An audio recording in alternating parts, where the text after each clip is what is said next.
ريال مدريد فاز سريع غادي نهضروا على بعض الامور التكتيكيه اللي لاحظتها في المباراه. نبدو بالنقطه الاولى.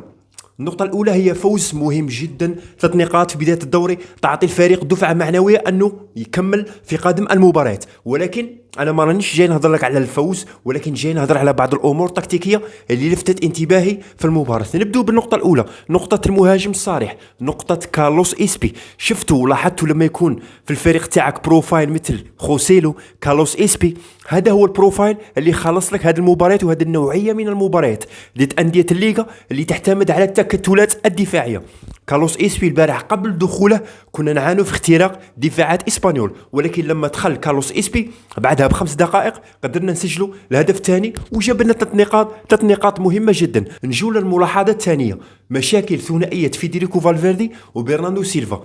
في الفيديوهات السابقة وفي المقالات السابقة في صفحتي على الفيسبوك كنت نقول أنه ثنائية فالفيردي وبرناندو فيها مشاكل بزاف ومشاكل دفاعية، فعلى هذه كنت نقترح اسم تشواميني يوفر بعد دفاعي أكبر من فيدريكو فالفيردي. تشواميني كلاعب ارتكاز، لاعب ثابت، يوفر بعد دفاعي، يقطع بزاف كرات، يغطي بزاف مساحات، فلهذا كنت أفضل تشواميني على فيدريكو فالفيردي. لأنه لاحظت في مباراة الأمس المشاكل اللي كانت بين برناندو وفالفيردي، كانت هناك الكثير من المساحات في ظهرهم والفريق قدر يلاقي المساحات بسهولة وسجلوا علينا هدف التعادل. لهذا بعد عودة تشواميني مورينيو بنسبة 95% راح يرجع تشواميني كلاعب ارتكاز بجانب برناردو سيلفا، وفيدريكو فالفيردي ممكن يلاقي له مركز آخر بين الخطوط أو جناح أيمن.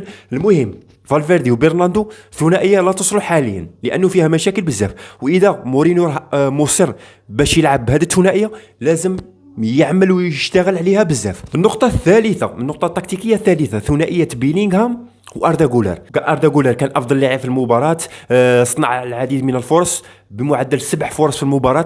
بيلينغهام سجل هدف، صنع فرصتين، كان حاضر دفاعيا، كان يساند هجوميا، يربط بين الوسط والهجوم. فهذه الثنائيه ممكن مورينيو يعتمد عليها في قادم المباريات، خصوصا مورينيو حاليا غير قادر على اجلاس اردا جولر في دكه البدلاء وغير قادر على اجلاس جود بيلينغهام في دكه البدلاء. فممكن في المباراه القادمه نشوفوه يعتمد اكثر على هذه الثنائيه ويعمل عليها بالذات. النقطة التكتيكية الرابعة اللي لاحظتها أثناء المباراة، بعد تسجيل هدف ريال مدريد الأول ما عرفتش علاه الفريق تراجع بدنيا.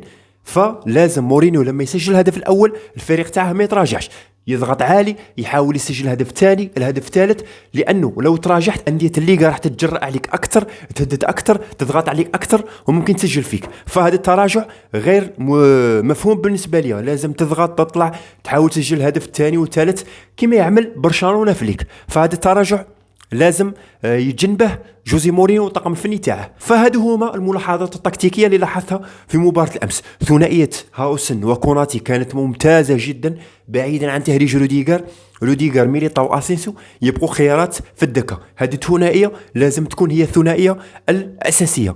والشيء اللي ما عجبنيش في المباراه عامه هي فينيسيوس جونيور جددنا لك العقد باش تبطل هذه التصرفات المستفزه مع الجماهير ومع فريق الخصم.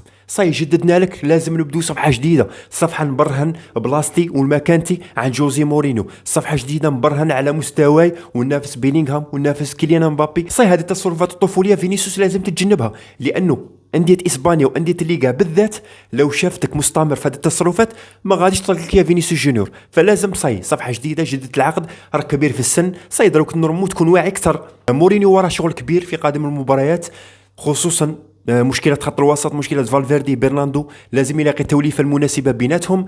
كتبوا لنا رايكم في التعليقات منهم أفضل اللاعبين في المباراة والأسوأ في المباراة، وكتبوا لنا رايكم أيضا رأيكم بالأداء اللي ظهر به ريال مدريد في المباراة الأولى في الليغا.